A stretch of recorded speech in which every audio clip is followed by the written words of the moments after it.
This is our week, our probably biggest week in the whole Christian calendar. And I hope you're having a wonderful week. But this is an odd story to tell. At its heart, it's ridiculous. We tell a story of someone who not only came to earth and died, but rose again. Now, there are people who say that the story is so utterly ridiculous that it shouldn't be believed. And while we agree that at one level it's illogical and certainly unusual and maybe ridiculous, but we think it's worthy of belief. Some of you might know Richard Dawkins. Richard Dawkins is a well-known atheist that has written extensively. And here's some of the things he said about this idea of resurrection. He says, the resurrection, the raising of Lazarus, even the Old Testament miracles, all are freely used for religious propaganda. And they are very effective with an audience of unsophisticates and children.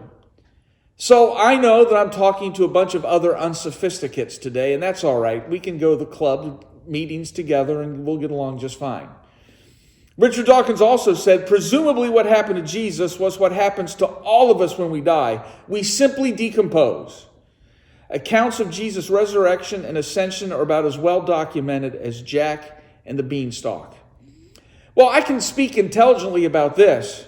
We have 5 first-hand accounts that are written, and we have them in our Bible. We have Matthew, Mark, Luke, John, and Paul. Luke, in his opening verses, say that he's interviewed dozens or hundreds of other people, so we have other witnesses as well.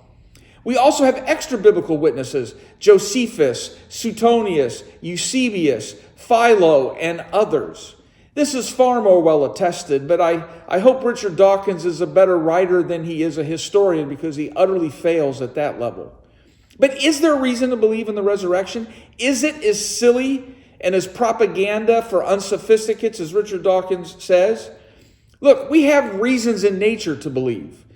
We have species that can regenerate whole segments of their body when it's lost. I wonder sometimes if our refusal to believe in the resurrection or life after death is at some level similar to what a caterpillar feels when he goes into the cocoon thinking that his life is over.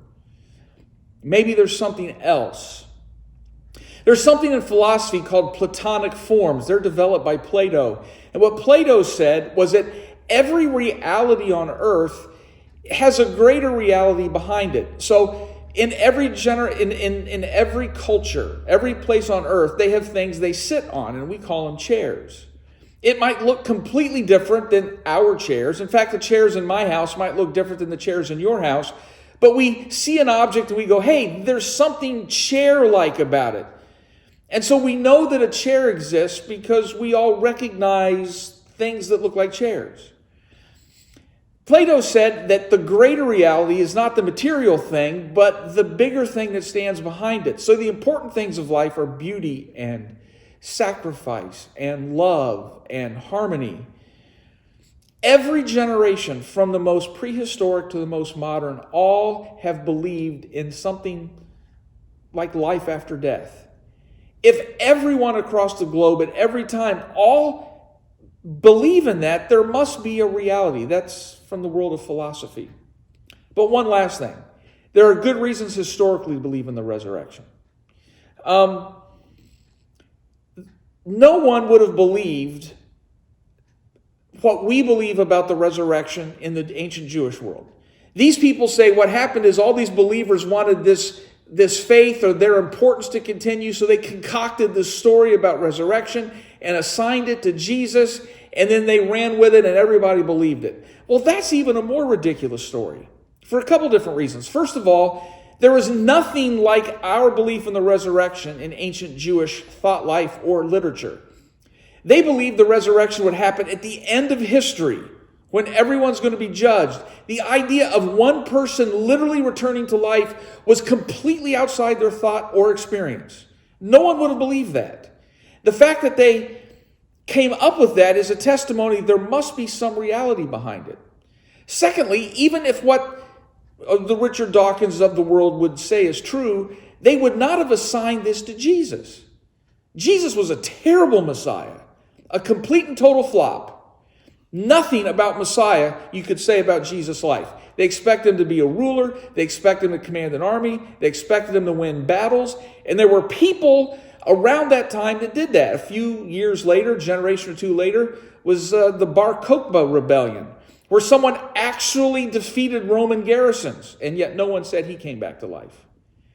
They attached it to this failed Messiah who never defeated a single enemy in battle, never commanded a battalion, and never set up a government office at all. No one would have ever attached these things to this man. And then to hold it under penalty of death, if you don't quit spreading the story, we're going to kill you. And they said, well, we can't stop. It doesn't seem to make sense how this story connected to this person would have ever changed the world and overthrown the Roman Empire in a few hundred years. But it did. Perhaps it's a made-up story about a failed Messiah and everybody held to it under pain of death and no one broke. Or maybe Jesus rose from the dead. Celebrate with us this Easter, this Sunday, because he is risen. We'll talk to you soon.